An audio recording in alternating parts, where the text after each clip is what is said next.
उनको स्वेटर जब यो movie release भएको थियो मैले मुभी हलमा हेर्न पाएको थिइनँ किनकि तबसम्म विदेश आइसकेको थिएँ र जब यो मुभी हिजो युट्युबमा आयो I was really really happy. र यदि तपाईँले यो मुभी हेर्नु भएको छैन भने कसलाई गरिरहनु भएको, जानु र युट्युबमा गएर हेर्नु, फ्रीमा अभाइलेबल छ तर यो भिडियो सकिसकेपछि।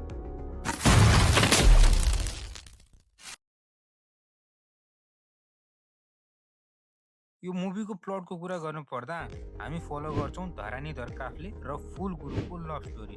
र जसरी यो मुभीले आफूलाई सुरुदेखि क्यारी गर्दै ल्याउँछ मैले पुरै मुभीमा अलिकति नि बोर नै फिल गरिनँ।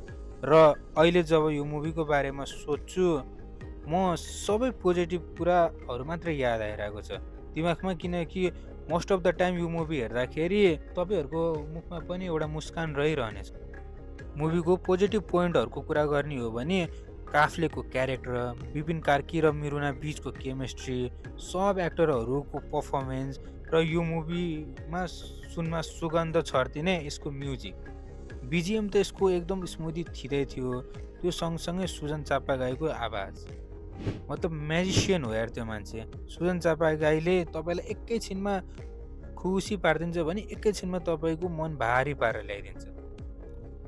मैले फिल्म हेर्दै गर्दा काफ्ले र फुलको केमिस्ट्री नै साह्रै मन परेर होला मलाई काफ्लेको भाइको स्टोरी अलिक कम देखाएको भए हुन्थ्यो र लास्टमा मिरुनाको बारेमा पनि हामीलाई अलिक धेरै देखाइदिएको भए यो मुभी पर्फेक्ट हुन्थ्यो र यही यसको सानोतिनो कमी कमजोरी हो कि जस्तो लागेको थियो।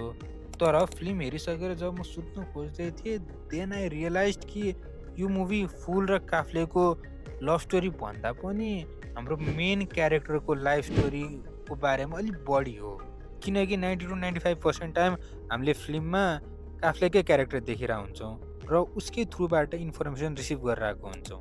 र फुलको पास्ट र फ्यामिलीको बारेमा पनि हामीले ती दुईजनाको कन्भर्सेसनको थ्रुबाट नै थाहा पाउँछौँ र काफ्लेको भाइले जे काण्ड गर्छ त्यसले गरेर नै उसलाई फुलको याद झन् आउँछ र त्यसले गर्दा नै उसले फुलसँग गरेको प्रमिस पुरा गर्ने मौका पाउँछ र मिरुनालाई लास्टमा नदेखाएर उसको चिठीबाट एन्ड गर्ने जुन डिसिजन थियो मेकरहरूको, आई थिङ्क त्यो मुभीको राम्रै पक्षमा काम गर्छ। एटलिस्ट मेरो लागि त त्यो राम्रै काम गरेको थियो, किनकि जब काफ्लेले त्यो चिठी पढ्छ र त्यसपछि जब त्यो गीत बज्छ लास्टमा इमोसनल भइसकेको थियो यार, म रुनै मात्र बाँकी थियो। त्यो फिल्ममा विपिन कार्कीको जस्तो हालत भएको थियो त्यही मात्र हुन बाँकी थियो मेरो। र अब यो मुभी पछि मैले आफ्नो क्रस सँगसँगै अर्को एउटा मान्छे नि स्टक गर्नेवाला छु र नो इट्स नट मिरुना, किनकि आई अलरेडी स्टकर।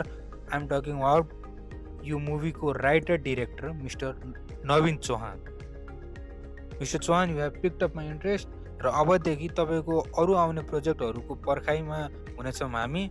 र यो मुभीको बारेमा लास्टमा केही भन्नु पर्दाखेरि अहिलेको लागि this is one of my favourite Nepali movie र फ्युचरमा यदि कोही फरेनरलाई नेपाली मुभी इन्डस्ट्रीसँग इन्ट्रोड्युस गराउनको लागि कुनै मुभी रेकमेन्ड गर्नु पर्यो जसमा राइटिङ, डिरेक्सन र एक्टरहरूको पर्फर्मेन्स त A1 होस् नै, साथमा हाम्रो कल्चर र नेपालको सुन्दरता राम्ररी देखाइएको होस्, देन उनको sweater will be definitely one of the top movie that will come to my mind.